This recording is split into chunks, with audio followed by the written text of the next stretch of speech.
जवळपास 1.5 वर्षापूर्वी Hindenburg research या अमेरिकेतल्या संस्थेनं अदानी समूहाविरोधात एक रिपोर्ट आणला, मोठा गौप्यस्फोट करणारा रिपोर्ट आणला, ज्याच्यात त्यांनी अदानी समूह हा मोठी आर्थिक अफरातफर करतोय आणि त्याचबरोबर स्टॉक मॅनिप्युलेशन करतोय असाही आरोप केला.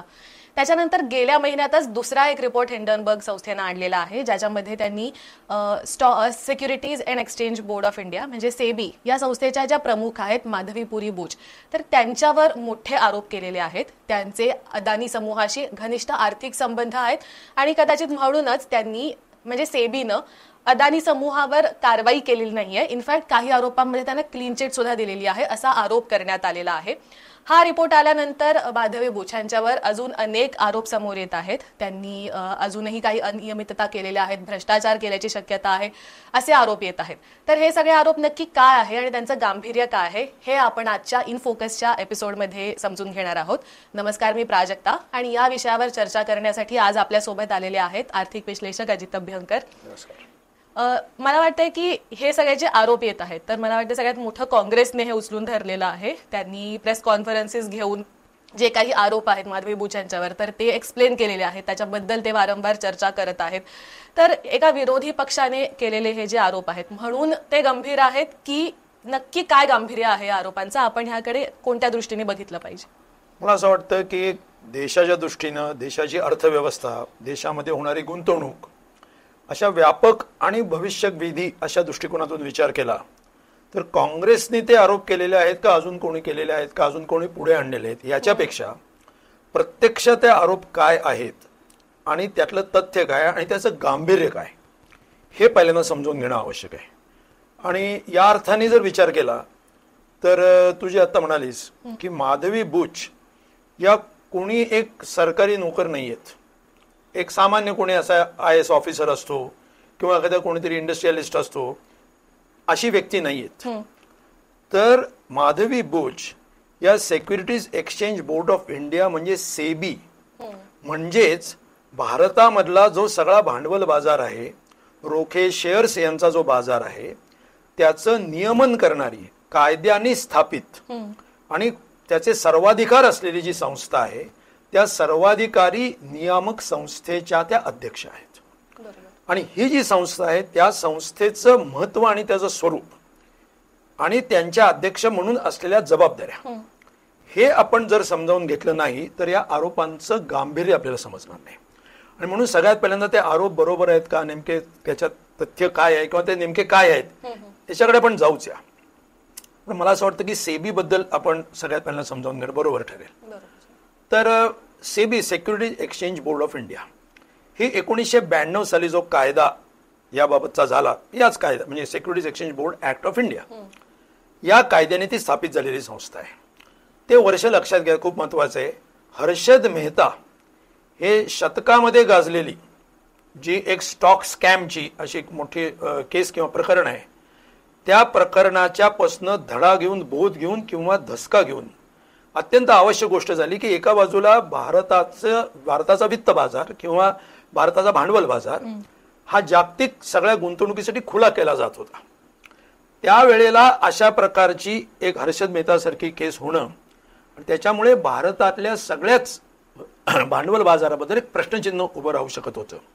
त्याच्यामुळे आवश्यक झालं की याचं नियमन करायला पाहिजे. मग ते नियमन करण्यासाठी एखादी संस्था पाहिजे की ती अधिकृत पाहिजे आणि तिला पुरेसे अधिकार पाहिजेत. या दृष्टिकोनातून 1992 पासून या संस्थेला अधिकार दिले. तशी 1988 पासून त्याची स्थापना झाली, परंतु 92 हा जो कायदा आहे याच्यापासून त्याला अधिकार मिळाले. आता काय सेबीचं नेमकी भूमिका काय आहे तर भारताचा जो भांडवल बाजार आहे म्हणजे ज्याच्यामध्ये शेअर्स हे विकले आणि खरेदी केले जातात किंवा त्याला अनुषंगाने काही इतर रोखे असतात, काही डिबेंचर्स असतील ते असतात. मग ते खाजगी क्षेत्रातले असतील, सार्वजनिक क्षेत्रातले असतील, म्हणजे कंपनी खाजगी आहे का सार्वजनिक आहे हा मुद्दा या ठिकाणी महत्वाचा नाही. तर लोक त्यांची बचत जी आहे ती बचत शेअर्समध्ये गुंतवत असतात आणि गुंतवावी अशी आपली अपेक्षा आहे. त्याच्यामुळे देशातली जी उत्पादक ऍक्टिव्हिटी आहे त्याला एक प्रकारचा बढावा मिळतो, भांडवल पुरवठा होतो आणि बचतीचं रूपांतर गुंतवणुकीत होतं. म्हणून हे सर्व व्हावं अशी अपेक्षा आहे. आज लक्षात घ्या, भारतातला हा जो भांडवल बाजार आहे त्याच्यामधले जे शेअर्स आहेत कंपन्यांचे, त्या शेअर्सचे बाजारामध्ये विकायला असलेले जे शेअर्स आहेत त्याच्यापैकी त्यांचं जर बाजार मूल्य काढलं तर ते बाजार मूल्य 320 लाख कोटी इतकं होतं. हे ब्लूमबर्गचा अहवाल आहे. ब्लूमबर्ग ही आंतरराष्ट्रीय संस्था आहे या क्षेत्रातली. म्हणजे भारताचा जो जीडीपी आहे त्या जीडीपीशी समतुल्य आहे ही रक्कम, 320 लाख कोटी रुपये. आता 320 लाख कोटी रुपये ज्याचं बाजार मूल्य आहे, अशा प्रकारच्या शेअर्सचा सगळा व्यवहार, खरेदी विक्रीचा व्यवहार, याच्यावरती नियंत्रण ठेवणारी जी संस्था आहे त्या संस्थेचं महत्व लक्षात घ्या. त्यामुळे त्याला पॉवर्स काय आहेत. आता आपल्याला माहिती आहे की जशी मेथीची जुडी आपण विकत घेतो बाजारात जाऊन, ते शेअर्स ही सुद्धा एक अशी मुव्हेबल प्रॉपर्टी आहे.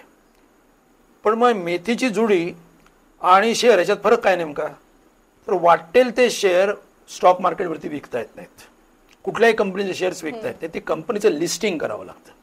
मग लिस्टिंग करायला काही अटी असतात, त्याचं कंपनीचं व्यवस्थापन कसं करावं याची अटी असतात, त्यांचा वित्त व्यवहार कसा चालव, हे सगळं जे नियमन आहे, म्हणजे त्या कंपनीचं व्यवस्थापन असेल, लिस्टिंगचे नियम असतील, खरेदी विक्रीचे नियम असतील, त्यात स्टॉक ब्रोकिंग कोण करू शकतं याचे नियम असतील, इनसायडर ट्रेडिंग म्हणजे डायरेक्टर्सना माहिती आहे की पुढे काय होणार आहे आणि त्यांनीच शेअरची खरेदी विक्री सुरू केली आणि बाजारातले किमती ज्या आहेत मॅनिप्युलेट करायला सुरुवात केला की जे अदानींनी केलं. हे सगळं होऊ नये याच्यासाठी सेबी ही संस्था आहे.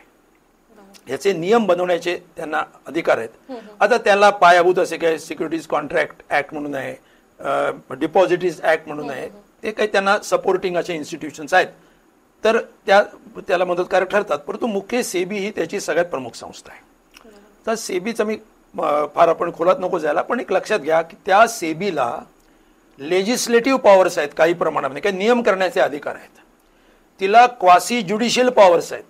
क्वासी ज्युडिशियल म्हणजे निवाडा करण्याचं, काही दोन कंपन्यांमध्ये किंवा कंपनी आणि गुंतवणूकदार यांच्यामध्ये काही तंटा बखेडा निर्माण झाला, गैरव्यवहार कंपनीने केला, डायरेक्टर्सने केला वगैरे वगैरे, त्याचा डिस्प्यूट रिझोल्युशन ज्याला म्हणतो तो करण्याचा त्यांना अधिकार आहे. आणि त्यांना एक्झिक्युटिव्ह पॉवर्स आहेत, म्हणजे ते ठरवून आदेश देऊ शकतात की हा मनुष्य, ही कंपनी इथं डिलिस्टिबल, यांना रोखे बाजारात किंवा शेअर बाजारात व्यवहार करता येणार नाही. सगळ्या पॉवर्स त्यांना आहेत. आणि आज भारतामध्ये जेवढी गुंतवणूक होते आहे त्याच्यापैकी फार मोठ्या प्रमाणामध्ये गुंतवणूक ही परदेशातून येते. आता त्यांनी विश्वास कसा ठेवायचा, कुठल्या कंपनीत गुंतवू नये, त्याची विश्वासार्हता काय, भारतातले गुंतवणूक द्यावी अशी अपेक्षा आहे. बँका, LIC अशा शेकडो वित्तीय संस्था या शेअर बाजारात शेअरची खरेदी विक्री करतात. त्यांनी कशावर विश्वास ठेवायचा, एक विश्वासार्हता ज्याला म्हणतो, रिलायबिलिटी, इन्व्हेस्टरचे इंटरेस्ट आणि या इन्व्हेस्टमेंटची क्रेडिबिलिटी, रिलायबिलिटी, त्याची पारदर्शकता, त्याची विश्वासार्हता, ही सगळी ज्याच्यामधून आहे. आणि व्यवस्थापनाची एकंदरच त्यांचा दर्जा कंपनी व्यवस्थापनाचा, त्यांच्या वित्तीय म्हणजे ट्रान्सपरन्सी, त्यांचं सर्व डिस्क्लोजर व्हायला पाहिजे, हे सगळं सेबीने बघणं अपेक्षित आहे. त्यामुळे सेबी ही अतिशय पॉवरफुल संस्था आहे आणि तिचे जे सगळे मेंबर्स असतात ते 100% केंद्र सरकारनीच नेमलेले असतात. ते कुठे बाहेरून निवडून जात नाहीत. आणि त्या सगळ्या नेमणुका ज्या असतात त्यांच्या अध्यक्षांसहित, की ज्या माधवी बुश त्याच्या अध्यक्ष आहेत, ही कॅबिनेटची अपॉइंटमेंट्स कमिटी करत असते. म्हणजे स्वतः पंतप्रधान आणि गृहमंत्री हे या नेमणुका करत असतात. आता फक्त एक मुद्दा बोलून आपण पुढे जाऊया. माधवी बुश या पहिल्या अशा व्यक्ती आहेत ज्यांना खाजगी क्षेत्रातून त्या आलेल्या आहेत, तरीही त्यांना या सेबीचं सभासद आणि नंतर अध्यक्ष 2017 साली त्याच्या मेंबर झाल्या आणि आता त्या अध्यक्ष आहेत 2022 पासून. हे प्रथम होते. त्याच्यामुळे एक असं म्हणूया की खाजगी क्षेत्र आणि सार्वजनिक क्षेत्र आणि नियामक क्षेत्र यांच्यामध्ये एक रिव्हॉल्विंग डोअर तयार झाले. आता तुम्ही पटकन इकडून तिकडे जाऊ शकताय अशी उपलब्धी आता सन्माननीय नरेंद्र मोदी आणि अमित शहा यांनी उपलब्ध करून दिलेली आहे. आणि त्याचं काय फळ आहे हे आपल्याला या माधवी बुश प्रकरणामधून आता दिसते. म्हणून हे प्रकरण खूप महत्वाचं आहे. बरोबर. आपण ह्या सगळ्याच्याकडे परत येऊयाच, पण मला वाटतं की पुढे जाण्याआधी आपण हे जे आरोप केलेले आहेत त्यातले 2 अतिशय महत्वाचे जे आरोप आहेत ते वन बाय वन आपण समजून घेऊयात की नक्की काय आहेत हे आरोप आणि काय आहे त्यांचं गांभीर्य. तर पहिला जो आरोप केला होता काँग्रेसने तो होता की माधवी बुचा पूर्वी ICICI बँकमध्ये होत्या, तर त्यांना त्यांचं जे रिटायरमेंट बेनिफिट्स मिळालेले आहेत ते त्यांची जी वार्षिक ॲव्हरेज सॅलरी होती जेव्हा त्या ICICI मध्ये होत्या त्याच्यापेक्षा जवळपास 100% ते जास्त असल्याचं दिसून आलेलं आहे. तर हे नक्की काय आहे, म्हणजे हा आरोप नक्की काय आहे आणि हे चिंताजनक आहे का, हे किती गंभीर आहे? आता हा आरोप म्हणून जर पाहिलं तर अतिशय चिंताजनक आहे. म्हणजे त्याची जी इम्प्लिकेशन्स आहेत त्याच्यातून जे काय व्यक्त होते ते अतिशय चिंताजनक आहे. काँग्रेसने काय म्हणलेलं आहे? काँग्रेसने आरोप करताना असं म्हणलेलं आहे की त्या 2013 पर्यंत या ICICI मध्ये होत्या आणि एका प्रमुख अशा पदावरती त्या होत्या. 2013 31 ऑक्टोबरला त्या तिथून निवृत्त झाल्या. त्या जेव्हा निवृत्त झाल्या त्यावेळेला त्यांना माझ्या आठवणीप्रमाणे 1.7 कोटी वार्षिक असं त्यांचं निवृत्त होतानाचं वेतन होतं.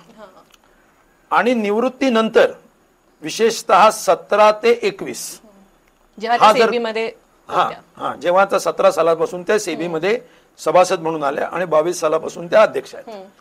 हा जो मधला काळ घेतला 17 ते 21चा जर काळ घेतला तर त्या काळामध्ये त्यांना ICICI मधून मिळालेला जो बेनिफिट आहे तो 2.73 कोटी एवढा आहे.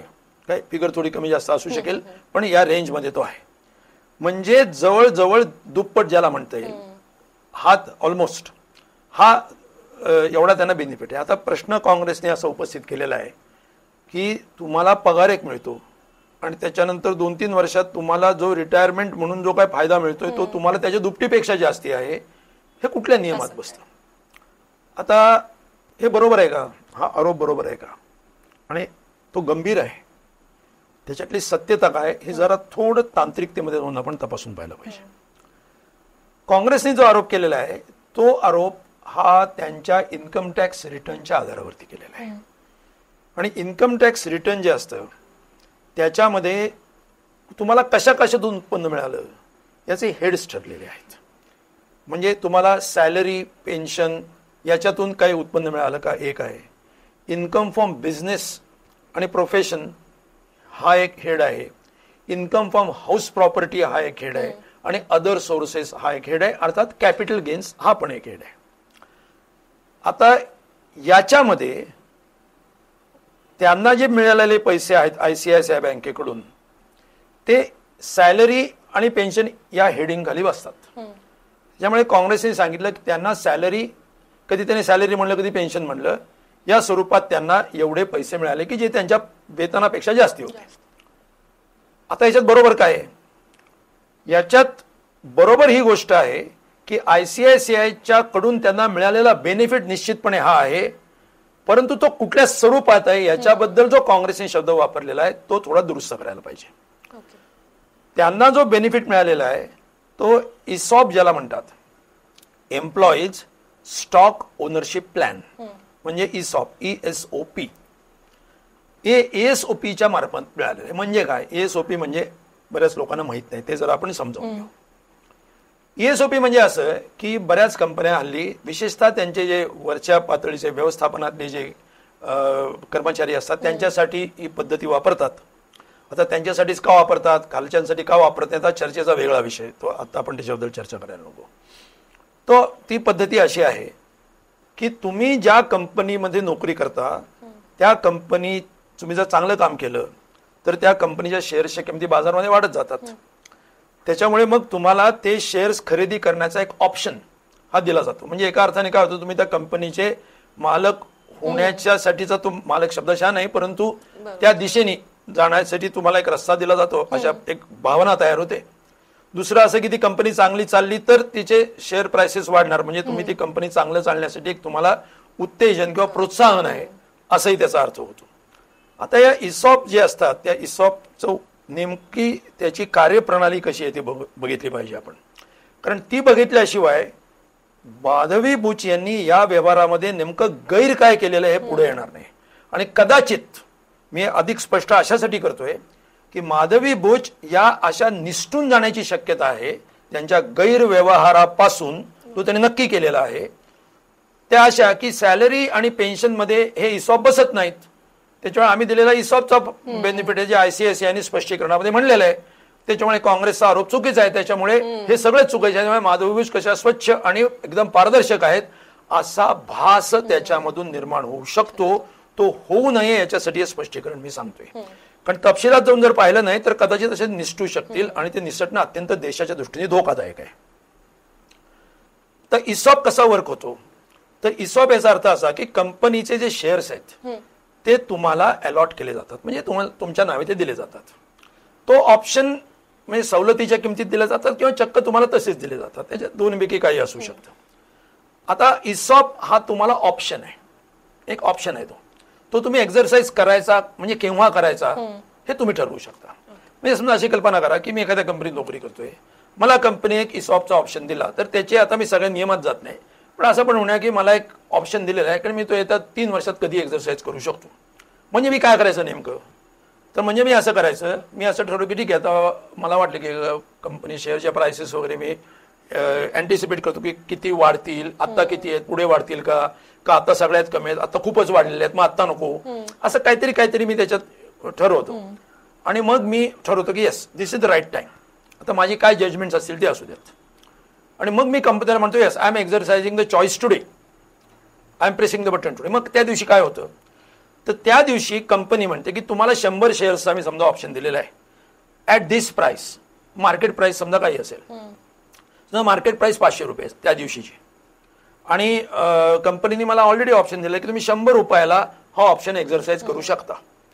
म्हणजे मग मी काय करणार, कंपनीला मी 100 रुपये देणार. आता त्या शेअरची फेस व्हॅल्यू किती हा मुद्दा कम्प्लिटली वेगळा आहे, त्याचा याच्याशी काहीही संबंध नाही. कंपनी त्या स्टॉक ऑप्शन ओनरशिप त्याला स्टॉक ऑप्शन असं शॉर्ट फॉर्म मध्ये म्हणलं जातं. त्या स्टॉक ऑप्शनला मी एक्झरसाइज करताना कंपनी ऑलरेडी त्या प्लॅनमध्ये ठरलं की 100 रुपयाला शेअर आम्ही तुम्हाला देऊ, तुम्ही कधी एक्झरसाइज करा 3 वर्षामध्ये. मी त्या दिवशी केला, मी 100 रुपयाप्रमाणे कंपनीला समजा 10 शेअर्सचा असेल तर 100 गुणिले 10 एवढे पैसे देणार.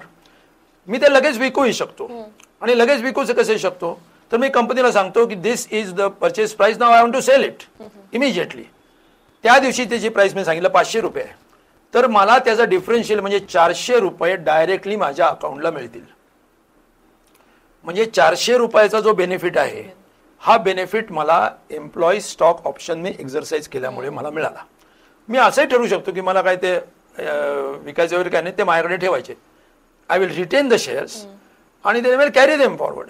आणि मी भविष्यात कधीतरी बघीन केव्हा विकायचे ते, जेव्हा त्यावेळेला मी बघीन त्यावेळेला कॅपिटल गेन्स टॅक्सवर इतर टॅक्सेसला मी पात्र असेल, तो वेगळा विषय. आता ही झाली इसॉपची पद्धती. आता इसॉप हा रिटायरमेंट नंतर वापरता येतो का, इसॉप हा किती वर्षात वापरला जाऊ शकतो, त्याच्यामध्ये प्रत्येक कंपनीनुसार त्यांच्या अंतर्गत जे काही नियम ठरलेले असतील त्याच्याप्रमाणे ही मर्यादा आणि वर्ष ही वेगवेगळी असतात. आता ICICIची ती काय होती आणि पोस्ट रिटायरमेंट ती किती होती असा याच्यामध्ये एक प्रश्न तयार होतो. असं सांगितलं गेलं. आता हे सगळं ICICIचे अंतर्गत नियम आणि इतर एम्प्लॉईजना ही सवलत उपलब्ध होती का बघावं लागेल. त्यांनी असं स्पष्टीकरण दिले की ते 10 वर्षामध्ये कधीही हा ऑप्शन एक्झरसाइज करण्याची संधी म्हणजे पर्याय हा त्यांना खुला होता. आता 13 साली त्या रिटायर झाल्या, 13 सालानंतर 10 वर्ष असं जर आपण धरलं तर तो त्यांनी कधी रिटायरमेंट नंतर 10 वर्षाचं जर म्हणलं असेल तर ते करू शकतात. आता जर समजा त्यांनी असं दिसतंय म्हणजे ऑन रेकॉर्ड की त्यांनी 20 साली 21 साली एकूण 3 वेळेला त्यांनी आतापर्यंत माझ्या माहितीप्रमाणे त्यांनी तो ऑप्शन एक्झरसाइज केलेला आहे. कदाचित एखादं वर्ष पुढे मागं असू शकेल, तो वर्ष महत्वाची नाहीत. तर त्या वेळेला त्यांना जे पैसे मिळाले त्या पैशाची रक्कम त्यांनी नमूद केलेली. त्यांनी काय केलं, त्यांनी ते शेअर्स घेतले आणि त्याच वेळेला ते विकले आणि ते जे पैसे होते त्यांच्या अकाउंटला ICICI कडनं आले. त्याच्यामुळे ते त्यांच्या इन्कम टॅक्स रिटर्न मध्ये इन्कम फ्रॉम सॅलरी आणि पेन्शन याच्या हेडखाली गेले. त्यांना सॅलरी पेन्शन नाही मिळाली ती. परंतु आता इथं एक टेक्निकल बाजू झाली. आता याच्यातनं प्रश्न असा येतो माधवी बुच यांनी याच्यात काही गैर केलं का. बरोबर, म्हणजे त्यांनी का म्हणजे त्यांनी हे केलेलं आहे ह्याची आपण चर्चा का करतोय. ह्याची आपण का चर्चा करतोय, जर शेअर्स मला मिळाले आणि जर ते मी विकले तर त्याच्यात एवढी चर्चा करण्यासारखा मुद्दा काय आहे? आयसीआयसीआयनी कोणाला इसॉप द्यावेत किंवा देऊ नयेत हा त्यांचा प्रश्न आहे, आणि त्या जेव्हा नोकरीला होत्या तेव्हा त्यांना तो ऑप्शन दिला होता. कशा करता आपण याची चर्चा करतोय? That is the point. जेव्हा तुम्ही नियामक म्हणून काम करता, आणि कशाचे नियामक आहात तुम्ही? भारतातल्या सगळ्या कंपन्या, याच्यामध्ये आयसीआयसीआय बँक आली, त्यांचे शेअर्स जिथे खरेदी विक्री केले जातात पब्लिकली, लिस्टेड कंपनी तर आहेच, आणि त्यामुळे सगळ्या नियमांना ते त्या सगळ्या स्टॉक मार्केट मधल्या अपडाऊन्सना ती सगळी त्याचे परिणाम त्याच्यावरती होतात. त्याला ती पात्र आहे, म्हणजे त्याला बाध्य आहे ती. आता जेव्हा एखादी व्यक्ती अशा प्रकारे सेबीची अध्यक्ष होते, सेबीच्या अशा कुठल्याही मेंबर पदावरती, होल टाइम मेंबर किंवा अध्यक्ष या पदावरती जाते, which has highest powers, 320 lakh कोटीचा मार्केट कॅपिटलायझेशन आणि रोज हजारो कोटी रुपयाचे व्यवहार जिथे होतात, याच्याबद्दलचे पूर्ण अधिकार ज्यांना आहेत अशा मंडळाच्या त्या अध्यक्ष आहेत, तेव्हा त्यांच्याकडून the king has to be holier than everyone. मग अशा वेळेला त्यांच्या कोड ऑफ कॉन्डक्ट मध्ये आहे की तुमच्याकडे कुठले शेअर्स आहेत, तुम्ही कुठल्या शेअर्समध्ये व्यवहार करता आहात किंवा करू शकत नाही, करत असाल तर त्याचं संपूर्ण डिस्क्लोजर हे त्यांच्या डिस्क्लोजर नॉर्म्स मध्ये बसतं. केलं नाही तर तो गैरव्यवहार, इट्स अ फ्रॉड. आता प्रश्न असा आहे इथं, तुम्ही स्टॉक ऑप्शन तुमच्याकडे आहे म्हणजे काय आहे? तर तुमच्याकडे एक ब्लँक चेक आहे, आणि तो अशा एका म्हणजे त्याच्यावर तुम्ही कधी तारीख टाकू शकता आणि तो वटवू शकता. ते तुमच्याकडे एक पोटेन्शियल अशा प्रकारची सिक्युरिटी आहे जी पोटेन्शियल आहे, ऍक्च्युअल नाही आहे. लक्षात घे, ही ऍक्च्युअल नाही, ही पोटेन्शियल आहे. म्हणजे there is a room for prediction की हा केव्हा विकत घ्यायचा आणि विकायचा का विकायचा नाही याचा निर्णय हा त्यांनी सेबीच्या पूर्ण वेळ सभासद आणि अध्यक्ष या म्हणजे अध्यक्ष नसतील त्यावेळेला पूर्ण वेळ सभासद होत्या त्या काळात केलेला आहे, आणि त्यांना ते पूर्ण डिस्क्लोजरचे नॉर्म्स लागतात. म्हणजेच याचा अर्थ तुम्ही स्टॉक मार्केटवरती आता आयसीआयसीआयनी ते शेअर्स घेत म्हणजे एका अर्थाने तुम्ही त्यांनी तुम्हाला दिले एका विशिष्ट किमतीला आणि लगेच ते विकले आणि त्याच्यामुळे तो डिफरन्शियल तुम्हाला मिळाला. मग आता तुम्हाला किती पैसे मिळतील हे कशावरनं ठरणार आहे? त्या दिवशीच्या मार्केट प्राइसवरनं ठरणार आहे. आता ती मार्केट प्राइस कशावरनं ठरणार आहे? Because of the market volatility आणि मार्केट कंडिशन्स. मग याचा अर्थ स्टॉक मार्केटमध्ये आयसीआयसीआयच्या किमती आणि एकंदर सगळ्या शेअर्सच्या किमती, गुंतवणुकीचं वगैरे वगैरे वातावरण, या सगळ्याला बाध्य असलेले जे आयसीआयसीआय बँकेचे जे शेअर्स आहेत, त्यांच्या शेअर्सच्या किमती आहेत, त्याच्याबद्दलचा एक अंदाज बांधून तुम्ही हा स्टॉक ऑप्शन एक्झरसाइज केलात म्हणजे it is as good as trading. मग हे ट्रेडिंग करायची आणि अनडिस्क्लोज करायची. डिस्क्लोजर केलं असेल का नसेल हा तर अत्यंत तांत्रिक मुद्दा आहे. कायदेशीर मुद्दा आहे की हे अशा प्रकारचा ट्रेडिंगचा व्यवहार तुम्ही करू शकता का when you are president of SEBI. आणि this is where the cat is to be build. आणि माधवी बुच, आता प्रश्न असा आहे की याच्या पुढे इतर अनेक मुद्दे येतील, पण answer to this question is की बाकीचे आपण जसे येतील तसे प्रश्नात घेऊया, पण this is the answer to की याच्यात गैर काय तर नेमकं हे आहे. आता जो दुसरा आरोप काँग्रेसने केलेला आहे तर तो हा आहे की माधवी बुच यांनी त्यांची एक प्रॉपर्टी कॅरल इन्फो नावाच्या एका कंपनीला त्यांनी ती रेंट आउट केली, आणि ही जी कंपनी आहे ती वॉन्का हार्ट नावाच्या एका दुसऱ्या कंपनीशी लिंक्ड आहे जिची चौकशी सेबी करत होतं. तर मग हा जो सर्व कॉन्फ्लिक्ट ऑफ इंटरेस्ट आहे त्याच्यावर खूप चर्चा सध्या होते. तर नक्की हा काय प्रकार आहे? आणि पुन्हा तोच प्रश्न की हा प्रकार पण गैर आहे का आणि का गैर आहे? एक्झॅक्टली, हा तर प्रकार इव्हन त्याच्यापेक्षा जास्त स्पष्ट आणि पारदर्शकपणे गैर आहे की तुमच्या पर्सनल प्रॉपर्टीचे तुम्ही आता ते सुद्धा त्यातले नंबर सुद्धा महत्वाचे आहेत. पहिल्यांदा तू जो मुद्दा मांडलेला आहेस की हे बरोबर आहे का चूक आहे, ऑब्व्हियसली चूक आहे. का चूक आहे? तर तुम्ही लँडलॉर्ड आहात. तुम्ही लँडलॉर्ड म्हणून तुम्ही कोणाला तरी प्रॉपर्टी देऊ शकता, तो तुमचा अधिकार आहे. पण तुम्ही ज्या कंपनीला देता त्याच कंपनीची अनेक प्रकरणं सेबीकडे, त्यांच्याकडे प्रत्यक्ष स्वतःकडे ते असतील, चौकशीसाठी निर्णयासाठी असतील असं नाही, आणि त्या कंपनीचं प्रत्येक वेळा चूक असेल असं कोणी म्हणू शकणार नाही. प्रश्न हा कॉन्फ्लिक्ट ऑफ इंटरेस्ट आहे. म्हणजे एका प्रकारे त्याला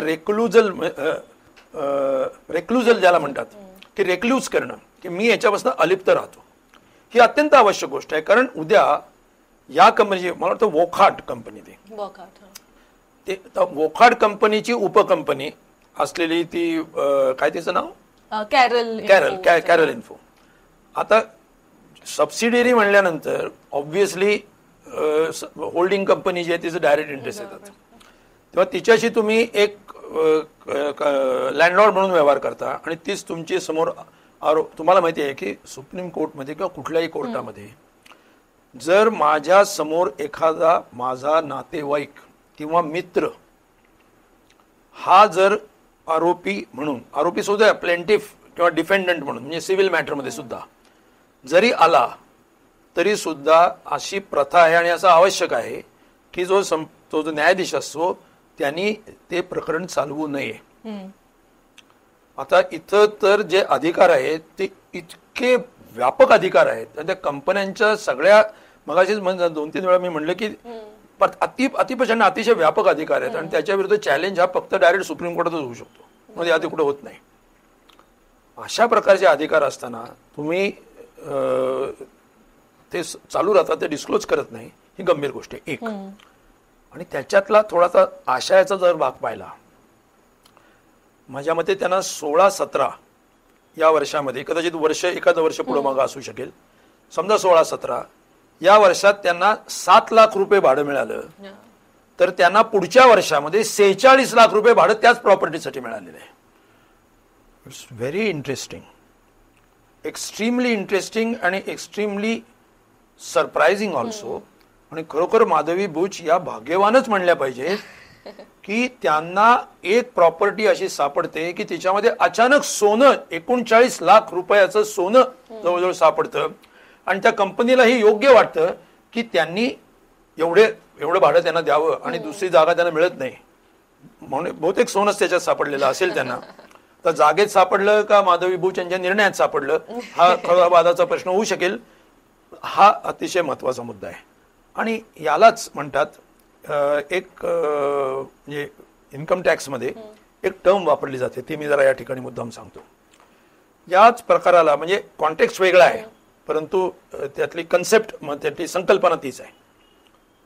संकल्पना अशी आहे की जेव्हा रिलेटेड पार्टीज असतात तेव्हा त्यांच्यातलं प्राइसिंग जे आहे ते प्राइसिंग इन्कम टॅक्स अथॉरिटीज अतिशय भिंग लावून, म्हणजे प्रामाणिक असतील तर गृहीत धरून बोलतोय मी, ते खूप मोठं गृहीत आहे, परंतु जर लावायचंच ठरवलं तर ते भिंग लावून बघतात की मी जर माझ्याशी संबंधित असलेल्या एखाद्या संस्थेकडून, समजा आता काय मग आहे, समजा की चहा आहे, आम्ही जर ऑर्डर दिली चहाची, आणि चहाची ऑर्डर किंवा अशा एखाद्या संस्थेला दिली की ज्याच्यामध्ये माझे इंटरेस्ट आहे किंवा नातेवाईकांचे इंटरेस्ट आहे, ज्याची डेफिनेशन केलेली आहे, तर मी काय किंमत देतो बाजारात. मला हा चहा जर 10 रुपयाला मिळत असेल, आणि जर मी तो रिलेटेड कंपनीकडनं जर 20 रुपयाला, 25 रुपयाला, 30 रुपयाला घेतला त्याच क्वालिटीचा चहा, आधी 100 रुपयाला घेतला, तर तो हा जो 10-20% डिफरन्स इज ओके. त्याला आर्म्स लेंथ प्राइसिंग असं म्हणतात. काय असलं पाहिजे, आर्म्स लेंथ प्राइसिंग, की जणू काही तुम्ही डिस्कनेक्टेड आहात अशा पद्धतीने ते प्राइसिंग केलं पाहिजे.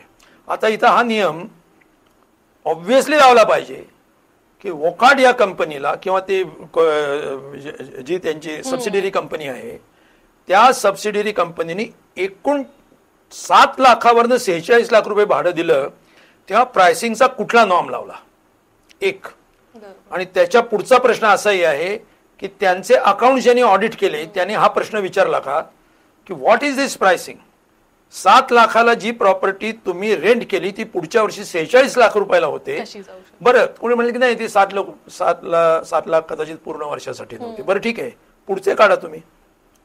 त्याच्या पुढचे जर काढले तर त्याच्यामध्ये इतकी जरी नसली तरी खूप मोठी वाढ दिसते.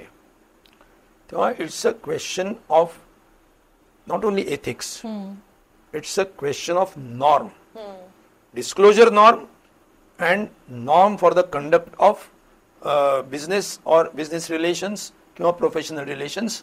ह्याच्यामध्ये माधवी बुच यांनी भयंकर मोठे म्हणजे गैरव्यवहार म्हणता येईल केला जसं नक्कीच आपल्याला म्हणता येईल. So it's very clear, it's very clear. म्हणजे आता हे वेगवेगळ्या लेवलला झालेले जे गैरव्यवहार आहेत, तर आपण मगाशी तुम्ही जसं म्हणालात तसं की हे पहिल्यांदा असं झालेलं आहे की सेबीचे प्रमुख जे आहेत ते प्रायव्हेट सेक्टरमधनं आलेले आहेत आणि एका प्रकारे एक रिव्हॉल्व्हिंग डोर ओपन करण्यात आलेला आहे त्याच्यामुळे. तर दोन मुद्दे ह्याच्यातनं येतात की आता हे जे गैरव्यवहाराची प्रकरणं ओपन झालेली आहे आणि त्याचा आणि हे प्रायव्हेट सेक्टरमधनं मिळालेली जी एंट्री आहे त्याच्यातून तयार होणारे एका अर्थाने आयसीआयसीआयच्या सुद्धा संदर्भात आपण पाहिलं तर हे वेगळे जे कॉन्फ्लिक्ट ऑफ इंटरेस्ट आहेत, तर त्याचा आपल्याला संबंध जोडता येईल का? कसं आहे की शेअर बाजार म्हणलं की त्याचं प्रायव्हेट सेक्टर हा प्रामुख्याने असणार भांडवलशाही अर्थव्यवस्थेमध्ये, हे टाळण्यासारखं नाही, अटळ आहे. आता त्यामुळे प्रायव्हेट सेक्टर मधून माणूस आला आणि तो अशा इतक्या मोठ्या पदावरती जर बसायला लागला तर त्याच्यासाठी, आणि दॅट टू फर्स्ट टाइम, तर त्याच्यासाठी 100 वेळेला काळजी घेणं आवश्यक आहे. आणि म्हणून सेबीचा जो कायदा केलेला आहे त्याला इतक्या पॉवर्स दिलेल्या आहेत, परंतु त्याच वेळेला डिस्क्लोजर नॉर्म्स वगैरे अतिशय स्ट्रिक्ट आहेत. आपल्याला असं दिसेल की भारतामध्ये ज्या प्रकारची भांडवलशाहीची व्यवस्था आहे त्याला क्रॉनिक कॅपिटॅलिझम म्हणता येईल. माधवी बुच यांचे अदानींशी असलेले संबंध याच्याबद्दल हिंडेनबर्ग अहवालामध्ये याच्यापूर्वी काही आरोप महिन्यापूर्वीच झालेले आहेत. त्याचाही तपशील जर पाहिला तर स्पष्ट दिसतं की यांनी अदानी कंपनीमध्ये गुंतवणूक करणाऱ्या एका ट्रस्टमध्ये स्वतःची गुंतवणूक केलेली होती. जवळजवळ मायामध्ये ती $8 लाख अशा काहीतरी अमाऊंटची होती. आणि त्या म्हणल्या की ते 15 साली केली होती, 17 साली मी मेंबर झाले, त्याच्या आधी ती विकून टाकली. पूर्ण खोटं आहे त्याचं, कारण त्यांनी विकून टाकली असं जरी दाखवलं जातं, ईमेल आहे त्याचा एक फक्त.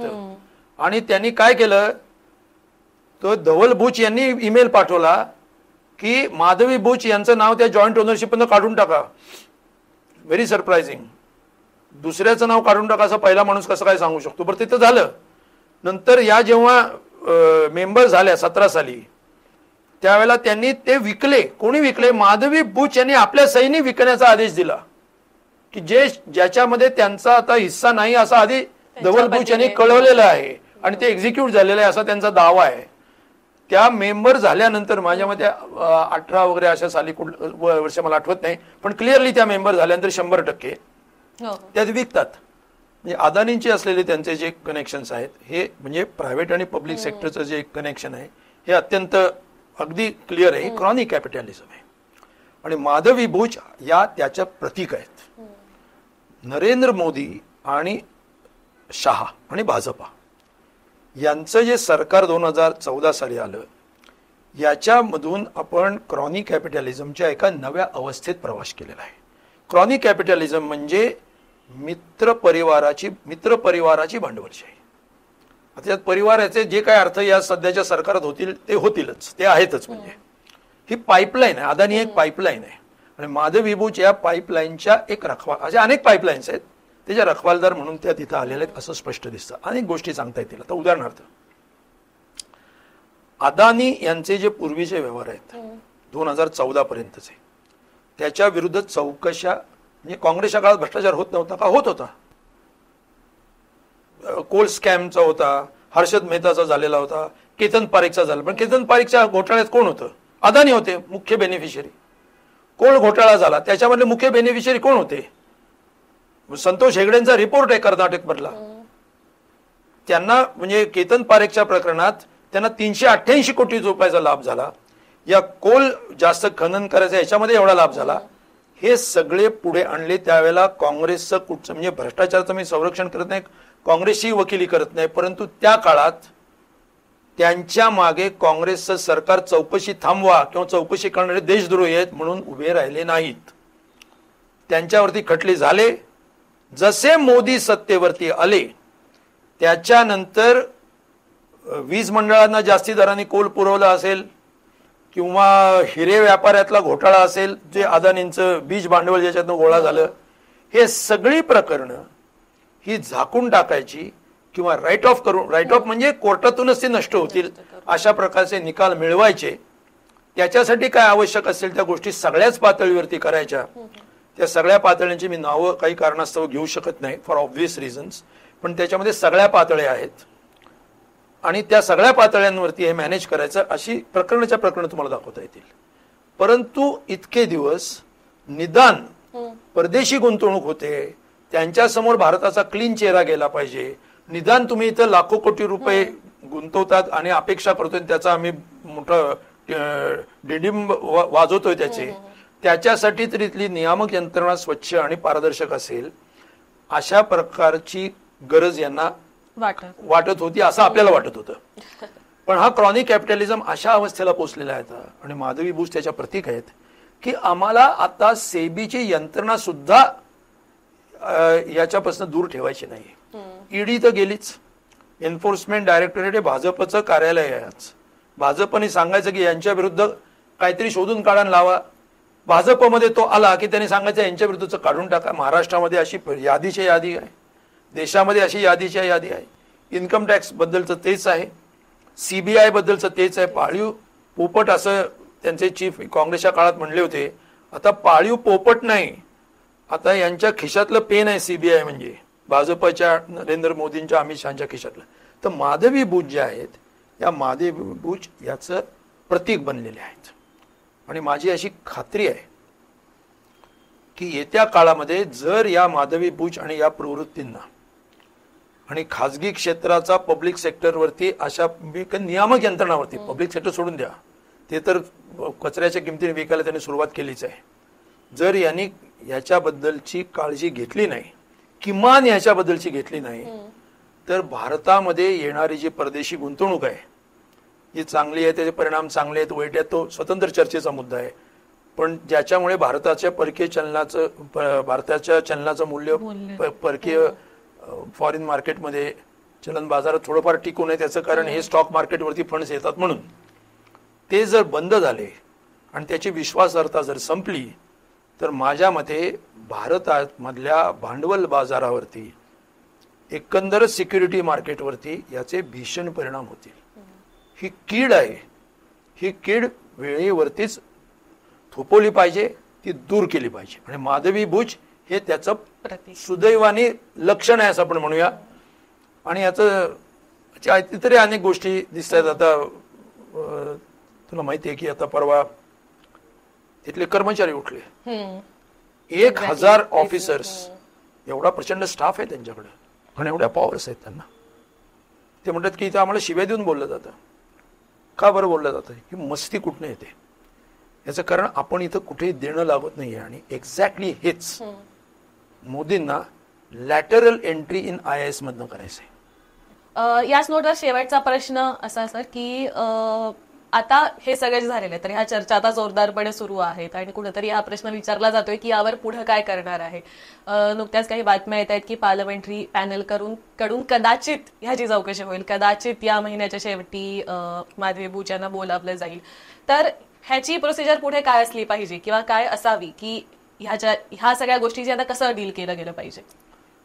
काय आत्ताच काल एक बातमी आलेली आहे की सार्वजनिक लेखा समिती, पब्लिक अकाउंट्स कमिटी नावाची एक पार्लमेंटची कमिटी असते आणि त्याचे जे अध्यक्ष असतात ते विरोधी पक्षाचे असतात. ते वेणुगोपाल हे काँग्रेसचे त्याचे अध्यक्ष आहेत.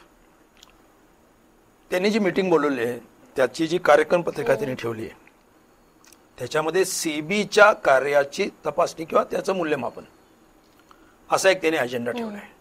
आतापर्यंत अशा नियामक मंडळाच्या एखाद्या कार्याची तपासणी किंवा अहवाल म्हणजे त्यांच्या कार्यकक्षेत ते नक्कीच येतं, परंतु उपलब्ध असलेला वेळ सगळं लक्षात घेता अशा प्रकारची गरज, कारण त्याची विश्वासार्हता इतकी खालच्या पातळीला कधी गेलेली नव्हती.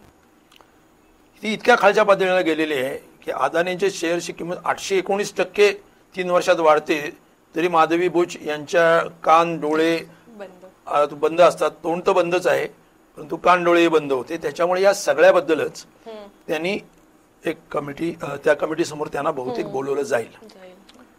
जर त्या बोलवलं जाण्याच्या आधी त्यांनी राजीनामा देतील अशीही मला शक्यता वाटते, कारण त्यांना ते तोंड देणं शक्य नाही. इतक्या त्याच्यात डीपली अडकलेल्या आहेत. समजा त्यांना मोदी शहा आदेश देतील तसंच त्या करतील, तर त्यांच्या त्या योजनेप्रमाणे ते करतील काहीतरी, त्या काही करू द्यात. परंतु सेबीची विश्वासार्हता ही जर टिकवायची असेल तर या पब्लिक अकाउंट्स कमिटी काय करते ते बघूया. नाहीतर जॉईंट पार्लमेंटरी कमिटी ज्याला म्हणतो ही सुद्धा याच्यासाठी नेमावी लागेल की नेमकं सेबीचं काम कसं चाललेलं आहे, यांचं काय करायचं बघा. बरोबर. अदानींच्या बद्दलची सुद्धा चौकशी सुप्रीम कोर्टाची अजून पूर्ण झालेली नाही. 24 पैकी 22 मुद्द्यांची झाली. जे मुद्दे पत्रकारांना सापडले, जी माहिती पत्रकारांना मिळते ती सेबीला 4-4 वर्ष मिळत नाही याच्या पूर्वीची, आणि सुप्रीम कोर्टाची चौकशी झाल्यानंतर 6 महिने त्यांना मिळत नाही. या सगळ्याची चौकशी करावी लागेल. आणि माझ्या मते गुंतवणूकदारांमध्ये याच्याबद्दल अतिशय संशयाचं वातावरण निर्माण झालेलं आहे.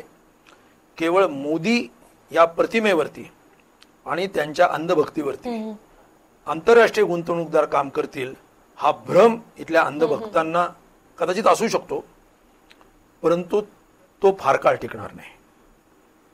एवढंच या ठिकाणी आपण सांगूया की ही धोक्याची घंटा आहे. ही धोक्याची घंटा जर आपण ओळखली नाही तर खूप मोठं संकट याच्या पुढे वाढून ठेवलं आहे. मला वाटतं ह्याच्यावरच आपण आजची ही चर्चा थांबूयात. आणि थँक्यू सो मच की तुम्ही हा इतका क्लिष्ट विषय, म्हणजे एका अर्थाने नुसतं वाचायचं म्हटलं किंवा ऐकायचं म्हटलं तर क्लिष्ट वाटणारा विषय इतक्या सोपेपणे समजावून सांगितलात, त्याबद्दल तुम्हाला तुमचे खूप खूप आभार. अदानी बद्दलचा जो रिपोर्ट आहे, म्हणजे अदानीच्या रिपोर्ट नंतरचा हा दुसरा माधवी बुच यांच्याबद्दलचा रिपोर्ट जो हिंडनबर्ग रिसर्चने आणला, त्याबद्दलचा एक एक्सप्लेनर व्हिडिओ इंडी जर्नलने यापूर्वी केलेला आहे. आमच्या याच युट्यूब चॅनलवर तुम्ही तो बघू शकता. या व्हिडिओच्या डिस्क्रिप्शनमध्ये सुद्धा आम्ही त्याविषयीचे लिंक सोडू, त्यामुळे तो व्हिडिओ सुद्धा नक्की बघा. आजची चर्चा तुम्हाला कशी वाटली त्याबद्दल आम्हाला नक्की कमेंट्समध्ये कळवायला विसरू नका. या विषयाबद्दल तुम्हाला काय वाटते ते सुद्धा कमेंट्समध्ये नोंदवा. या व्यतिरिक्त आम्ही इंडी जर्नल या आमच्या चॅनलवर वेगवेगळ्या मुद्द्यांवर, वेगवेगळ्या विषयांवर अशा प्रकारचे रिपोर्टाजेस, इंटरव्ह्यूज, पॉडकास्ट हे करत असतो. त्यामुळे हे चॅनल नक्की सबस्क्राईब करा, हा व्हिडिओ लाईक करा, शेअर करा आणि पाहत रहा इंडी जर्नल.